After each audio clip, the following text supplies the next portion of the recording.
ஆண்டவராகிய இயேசு யோவான் 14ஆம் அதிகாரம் 11-12 வசனத்துல தன்னுடைய சீஷர்களோடு ஆண்டவர் பேசுகிறார். இந்த அதிகாரத்தை ஏற்கனவே சொல்லிட்டேன்.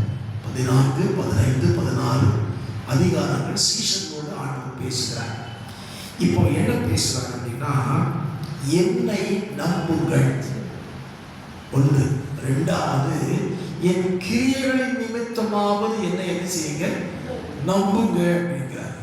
ஆண்டவருக்கு என்ன பிரச்சனை? சீஷர்கிட்ட ஆண்டவரை நம்புகிறதுல ரொம்ப பின்தங்கி இருக்கான். இந்த நம்புகிறத குறித்து யோவான் 20 நம்ம பார்க்க முடியும். ஆண்டவர் தோமாட்ட சொல்றாரு, என் கையை பாரு, என் விழாவை பாருங்க. ஏன் அவன் நம்பல.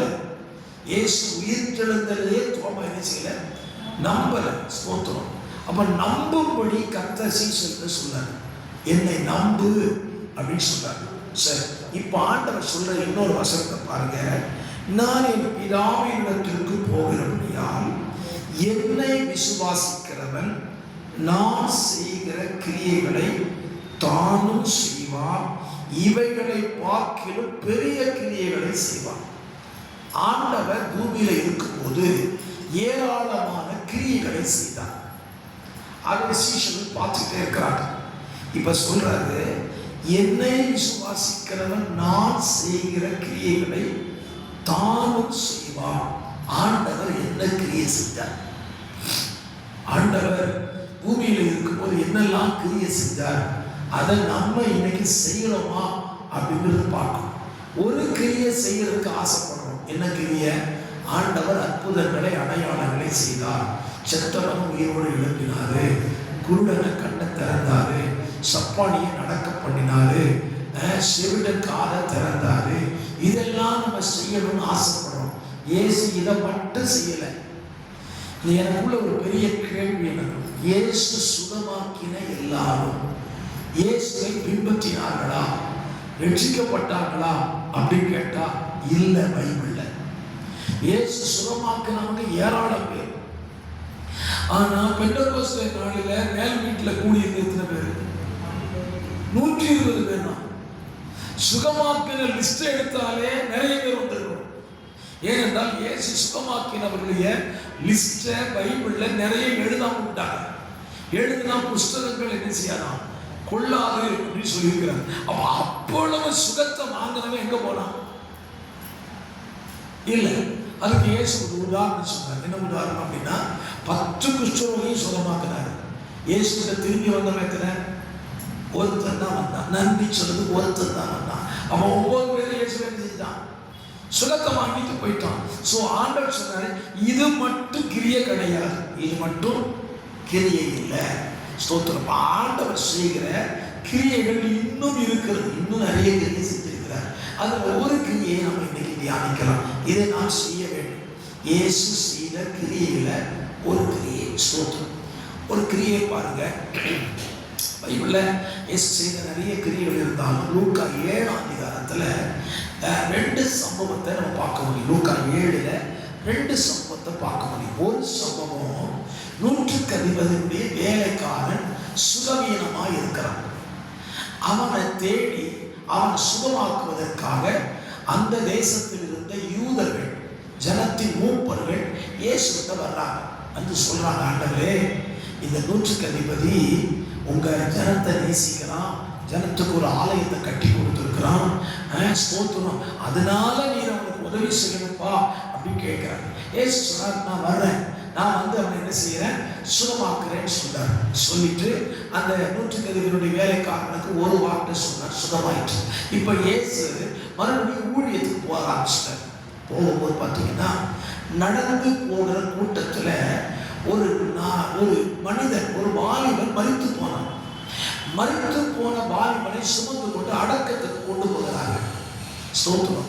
நமக்கு தெரிஞ்ச இயேசு வாலிபனை உயிரோடு எழுப்பினார். ஸ்தோத்திரம். ஆனா எனக்குள்ள இயேசு செய்த கிரியை, இந்த வாலிபனை தூக்கிட்டு போகும்போது பின்னால அந்த பையனுடைய அம்மா என்ன செஞ்சுட்டு இருக்கிறார், அழுதுகிட்டே போறார். இயேசு பாட்டு எனக்கு பிடிச்ச ஒரு காரியம், யாராவது அழுதுட்டா அவர் என்ன செஞ்சாரு, நின்றது. லூக்கா 7ஆம் அதிகாரத்துல அந்த ஸ்திரீயின் அழுகையை பார்த்து இயேசு நின்றார். யோவான் 20ஆம் அதிகாரத்துல மரியாள் அழுதுகிட்டே நிற்கிறார் கல்லறையில. இயேசுவின் சரீரத்தை பார்க்க போனது நிறைய பேர் போனாங்க. எல்லாரும் வீட்டுக்கு வந்துட்டாங்க. இவங்க மட்டும் என்ன செஞ்சுட்டு இருக்கிறார்? அழுதுகிட்டே இருக்கிறார். இயேசு அவளை கண்டு, ஸ்திரீயே ஏன் அழுகிறாய் கேட்டார். லூக்கா 7ஆம் அதிகாரத்துல பாருங்க. லூக்கா 7ஆம் அதிகாரத்துல ஸ்தோத்திரம், இயேசு அந்த வாலிபனை தூக்கி கொண்டு போகிறார்கள். அதுல ஸ்தோத்திரம் வாசிக்கலாம். ஆமாம், ஸ்தோத்திரம் 11ஆம் வசனம். மறுநாளிலே 11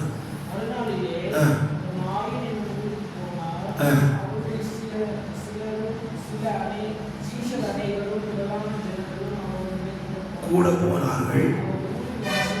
சமீபித்த போது மரித்த ஒருவனை அடக்க பண்ணும்படி கொண்டு வந்தார்கள். அவன் தன் தாய்க்கு ஒரே மகனாயிருந்தான். அவளோ கைப்பெண்ணாயிருந்தாள். வெகு ஜனங்கள் அவளோடு கூட வந்தார்கள். இதுலெல்லாம் நின்று நிறைய பேசலாம். சரி, 13ஆம் வசனத்துல கர்த்தர் அவளை பார்த்து அவள் மேல் மனதுருகி அழாதே. ஆண்டவருடைய கிரியைய நாம் இன்னைக்கு செய்யணும். அழுது கொண்டு போகிறதான ஒரு கூட்டம், ஏராளமான ஜனங்கள் பாரம் நிறைந்து அழுதுகிட்டு இருக்கிறாங்க. அழுகிறதுக்கு ஏராளமான காரணங்கள் இருக்கு. ஒருத்தர் அழுதான்னு சொன்னாலே அதுக்கு பல காரணங்கள் இருக்கிறது. ஆனா ஆண்டவர் சொல்றாரு, அழுகிறதான ஜனங்களை கண்டு இயேசு மனதுருகினார். 13ஆம் வசனத்தில் இருக்குது, அவள் மேல் மனதுருகி அழாதே என்று சொன்ன தெய்வம். இன்னைக்கு கர்த்தருடைய பிள்ளைகளாக இருக்கிற நாம் இயேசு செய்த கிரியைகளை நம்மளும் செய்யணும். ஒருத்தன் அழுதான்னா, ஆமா அவனுக்கு இது தேவை, அவன் இதுக்கு இது பண்ணணும், இதுக்கு மேலே அனுபவிக்கணும்னு சொல்றதில்லை. அவன் அழும்போது அவனுக்காக தேவனிடத்தில் பரிந்து பேசும். அதனால சொல்லுவான் ஸ்தோத்திரம். இந்த நாளிலே அப்படிப்பட்ட நல்ல அனுபவங்கள் நம்ம வாழ்க்கையில வருவதற்காக நம்ம என்ன செய்யணும்? ஜெபிக்கணும். கிறிஸ்தவர்கள் அப்படின்னு சொன்னாலே ஸ்தோத்திரம், மனது உருவார்கள், இரக்கம் வைப்பார்கள். பொதுவாகவே எனக்குள்ள ஒரு சுபாவம் ஸ்தோத்திரம். யாராவது, நான் சாதாரணமாக அழமாட்டேன், ஆனால் யாராவது அழுது பார்த்தா அழகாக இருக்க முடியாது. ஸ்தோத்திரம். இயேசு அந்த கிரியை செஞ்சார். இயேசு அதை செய்தார். இயேசு நிறைய இடத்துல போய் அழுகிற ஜனத்தினுடைய கண்ணீரை என்ன செஞ்சாரு? துடைத்தார். இன்னைக்கு கிறிஸ்தவத்தை உலகம் எப்படி எதிர்பார்க்குது அப்படின்னா, இங்கதான் எதிர்பார்க்குது. இந்த கிரியைகளை நாம் செய்ய வேண்டும். ஒருத்தர் கஷ்டப்படுறாங்க, நம்ம கஷ்டம் 1000 இருக்கும். நம்மளை பார்த்து என்ன சொல்லுவோம்? அழாதீங்க, வாங்க எங்க சபைக்கு, கர்த்தரை தேடுவோம், கர்த்தர் நம்ம என்ன செய்வார்? ஆசீர்வதிப்பார் என்று சொல்லுகிற அந்த அனுபவம் நமக்குள்ள என்ன செய்யணும்? கண்டிப்பா இருக்கும். ஏசு அதை மட்டும் சொல்லல, நான் செஞ்ச கிரியை விட இன்னும் அதிகமாய் செய்வார்கள். அப்புறம் அந்த நாட்களில் இயேசு செஞ்சதையும் செய்யணும், இயேசு செய்யாமல் விட்டதையும் நம்ம என்ன செய்யணும்? செய்யணும். அதுக்கு தான் தேவன் நம்மை அழைச்சிருக்கிறார். ஆகவே இதுக்கு ஒரு ஆதாரமாக ஒரு வசனம் சொல்லுவேன். ஸ்தோத்திரம். நம்ம பிரச்சனையே நம்ம பார்த்துக்கிட்டு இருந்தா அடுத்தவங்க பிரச்சனையை நம்மளால என்ன செய்ய முடியாது? பார்க்க முடியாது. நம்ம பிரச்சனைக்காக கர்த்தரை ஜெபம் பண்ணணும், அடுத்தவங்க பிரச்சனைக்காக கர்த்தரை என்ன செய்யணும்? ஜெபிக்கணும். அந்த நல்ல சிந்தைகளை கர்த்தர் நமக்கு தருவாராக. கண்களை மூடி ஜெபிப்போம். பரிசுத்தமுள்ள நல்ல பிதாவே, நீங்க செஞ்ச கிரியைகளை நாங்களும் செய்யணும், அதை பார்க்கிலும் மேலானவைகளை செய்யணும்னு சொல்லி உங்களிடத்தில் கேட்கிறப்பா. இன்றைக்கு ஆண்டவரே, இந்த வார்த்தையை கேட்கிற தியானித்த எங்களை இன்றைக்கு ஜெபத்தில் கலந்து கொள்ள பிள்ளைகளையும் கர்த்தர் ஆசீர்வதிங்க. ஆண்டவரே, கிருபையை சூழ்ந்து கொள்ளட்டும். இயேசுவின் நாமத்தில் ஜெபிக்கிறேன் நல்ல பிதாவே. ஆமென், ஆமென், ஆமென், ஆமென்.